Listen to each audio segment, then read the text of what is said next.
அனைவருக்கும் வணக்கம். இன்றைக்கி செய்ய போகிறது சமோசா வித் சட்னி ரெசிபி. அதை எப்படி செய்யலாம் வாங்க வீடியோக்குள்ளே போகலாம். வணக்கம் வியூவர்ஸ். இன்றைக்கி நம்ம என்ன செய்ய போகிறோன்னா சமோசா வித் சட்னி செய்ய போகிறோம். அதுக்கு தேவையான பொருட்களை இப்போ நம்ம பார்க்கலாம். நான் ஸ்ப்ரிங் ரோல்ஸ் எடுத்துருக்கேன். இந்த மாதிரி நீங்கள் கடையில் கேட்டால் கிடைக்கும். 3 உருளைக்கிழங்கு எடுத்துருக்கேன்.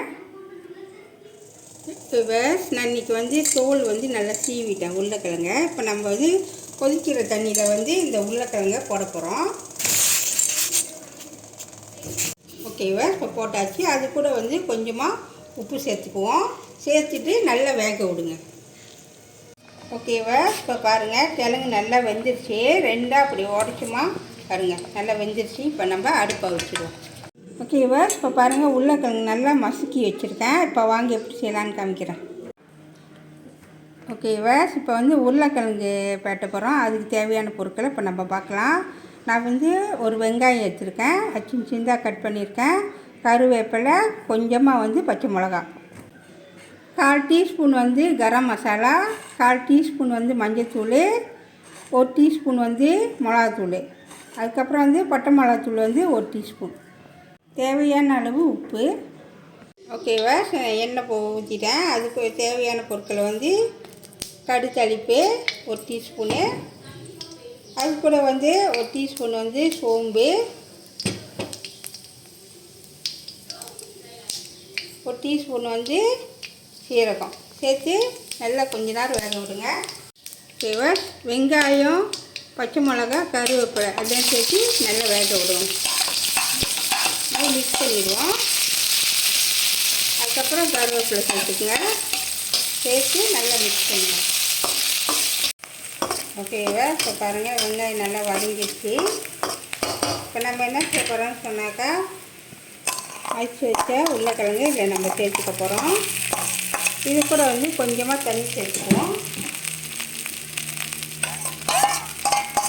சேர்த்துட்டு அதை கொஞ்சம் நல்லா மிக்ஸ் பண்ணுங்கள். அதுக்கப்புறம் நம்ம மிளகாத்தூள்லாம் சேர்த்துக்க போகிறோம். முதல்ல பட்டை மிளகாத்தூள் காரத்துக்கு ஏற்ப நீங்கள் போட்டுக்கலாம். அதுக்கப்புறம் கரம் மசாலா, மஞ்சள்தூள், மிளகாத்தூள்.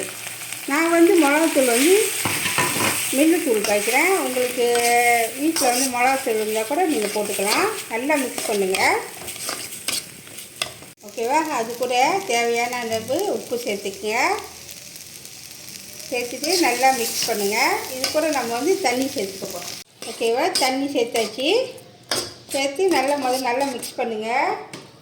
இந்த மிளகாத்தூளெல்லாம் கொஞ்சம் நல்லா வேகணும், இல்லைன்னா பச்சை வாடை அடிக்கும். ஓகேவா, கொஞ்ச நேரம் வேகணும். ஓகேவா, இப்போ பாருங்கள், பச்சை வாடையெல்லாம் போய் நல்லா வெந்துருச்சு. இப்போ நம்ம எடுத்துட வேண்டியதான். இந்த அளவுக்கு திக்காக இருந்தால் போதும். ஓகேவா, இப்போ பாருங்கள், கிழங்கு செஞ்சு முடிச்சிட்டோம். இப்போ அடுத்தது சமோசா செய்ய போகிறோம். அது எப்படி செய்யலாம் வாங்க பார்க்கலாம். ஓகேவா, இப்போ வாங்க சமோசா எப்படி செய்யலாம் நான் காமிக்கிறேன். இந்த அளவுக்கு ரெண்டாக மடிச்சிக்குங்க. ரெண்டாக மடிச்சிட்டிங்களா கணக்காக வரும்.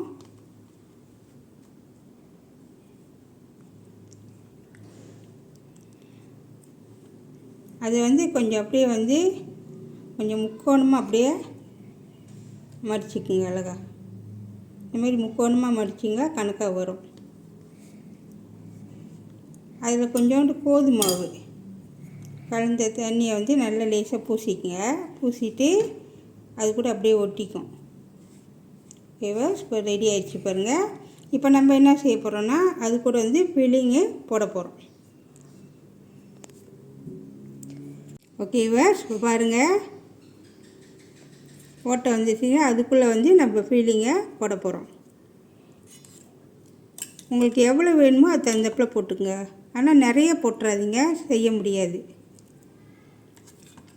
ஓகேவா, இந்த அளவுக்கு போட்ட பிறகு நம்ம என்ன செய்யணும்னு சொன்னாக்கா, அழகாக அது மேலே கொஞ்சோண்டு கோதுமை மாவு அது அப்படியே தடவி விட்டுக்குங்க. தடவிட்டு அழகாக அப்படியே ஒட்டிடுங்க. அதே மாதிரி கீழே உள்ளதையும் அதே மாதிரி செய்யுங்க. செஞ்சுட்டு அழகாக அப்படியே ஒட்டிடுங்க. ஓகேவா, இப்போ பாருங்கள் சமோசா ரெடி ஆயிடுச்சு. பாருங்கள் இவ்வளோ அழகாக இருக்குது பார்க்குறதுக்கு. அதே மாதிரி தொடர்ந்து செஞ்சுட்டு வாங்க. ஓகேவா, இப்போ பாருங்கள் நான் செஞ்சு முடிச்சிட்டேன். மொத்தம் 10 வந்திருக்கு.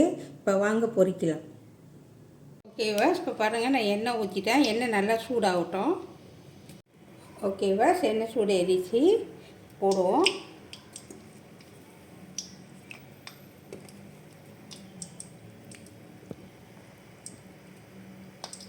இப்போ நம்ம திருப்பி போடுவோம்.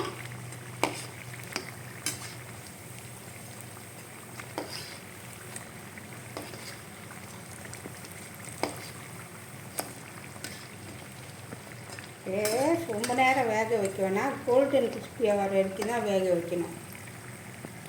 ஓகேவா, இப்போ பாருங்கள் கோல்டன் கிறிஸ்பி ஆகிடுச்சு. இப்போ நம்ம எடுத்துடலாம்.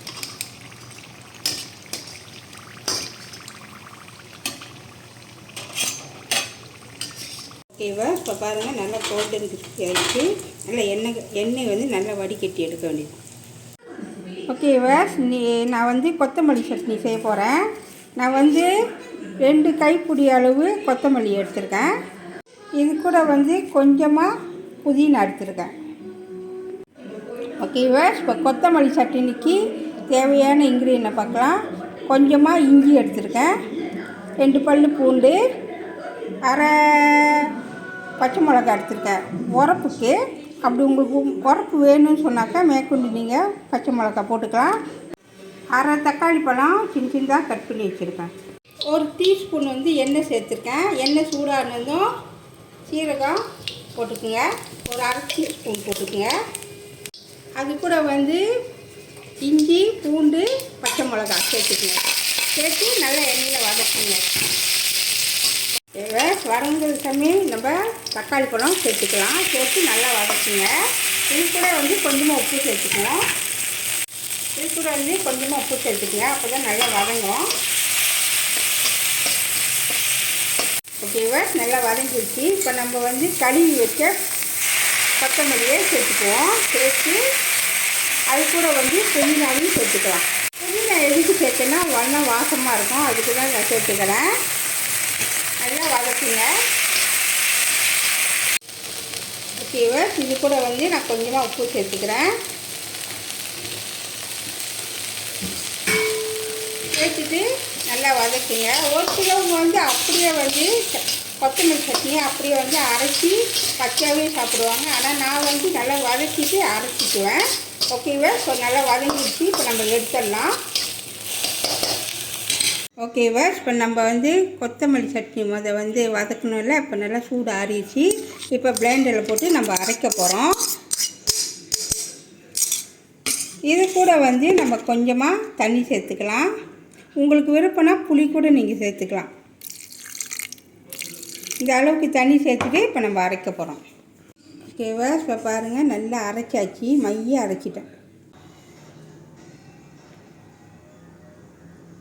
ஓகேவா, அடுத்த சட்னி என்ன செய்ய போகிறோன்னா இனிப்பும் புளிப்பும் கலந்த சட்னி செய்ய போகிறோம். அதுக்கு தேவையான பொருட்கள் எலுமிச்சைப்பழ அளவு வந்து புளி எடுத்து நல்லா கரைச்சி வச்சுருக்கேன். 2 ஸ்பூன் வந்து சீனி எடுத்துருக்கேன்.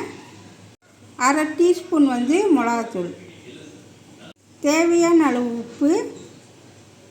ஓகேவா, இப்போ பாருங்கள் புளியை வந்து நல்லா வடிகட்டிட்டேன். எண்ணெய் எதுவும் ஊற்றக்கூடாது. அப்படியே ஊற்றி நம்ம வேக வைக்கணும். ஓகேவா, கொஞ்சம் நல்லா வேகட்டும். ஓகேவா, இது கூட நான் வந்து 2 ஸ்பூன் வந்து சீனி சேர்த்துக்கிறேன். வெள்ளை சீனி சேர்த்து நல்லா மிக்ஸ் பண்ணுங்கள். அதுக்கப்புறம் வந்து அரை டீஸ்பூன் வந்து நான் மிளகாத்தூள் சேர்த்துக்கிறேன். அப்படி மிளகாத்தூள் இல்லைன்னா காஷ்மீர் மிளகாத்தூள் கூட நீங்கள் சேர்த்துக்கலாம். நல்லா மிக்ஸ் பண்ணி விடுங்க. ஓகேவா, தேவையான அளவு உப்பு சேர்த்துக்குங்க. பார்த்து போட்டுக்குங்க. போட்டுட்டு நல்லா மிக்ஸ் பண்ணுங்கள். இது நல்லா கொதிக்கிட்டோம். ஓகேவா, இப்போ பாருங்கள் நல்லா கொதி வருது. பாருங்கள் நல்லா கொதிக்குது. இந்த சமயத்தில் நம்ம என்ன செய்யணும்னு சொன்னாக்கா சோள மாவு, கரைச்சி வச்ச சோள மாவு இதில் நம்ம சேர்த்துக்குவோம். அப்போ தான் நல்லா திக்காக வரும். சேர்த்துட்டு நல்லா மிக்ஸ் பண்ணி விடுங்க. கொஞ்ச நேரம்னா நல்லா திக்காகிட்ட பிறகு அடுப்பை அவிச்சிட்டு இறக்கிட வேண்டியதான். பாருங்கள் நல்லா திக்காக வந்துடுச்சு. இப்போ அடுப்பை வச்சுருவேன்.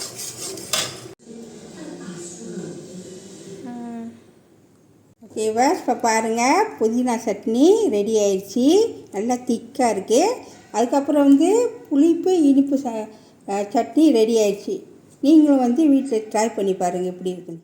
சுவையான சமோசா சட்னி ரெடி. நீங்களும் வீட்டில் ட்ரை பண்ணி பாருங்கள். இந்த வீடியோ பிடிச்சிச்சுன்னா மறக்காமல் லைக் பண்ணுங்கள், ஷேர் பண்ணுங்கள், சப்ஸ்கிரைப் பண்ணுங்கள். பக்கத்தில் உள்ள பெல்லை கிளிக் பண்ணுங்கள். அடுத்த வீடியோ சந்திப்போம். நன்றி, வணக்கம்.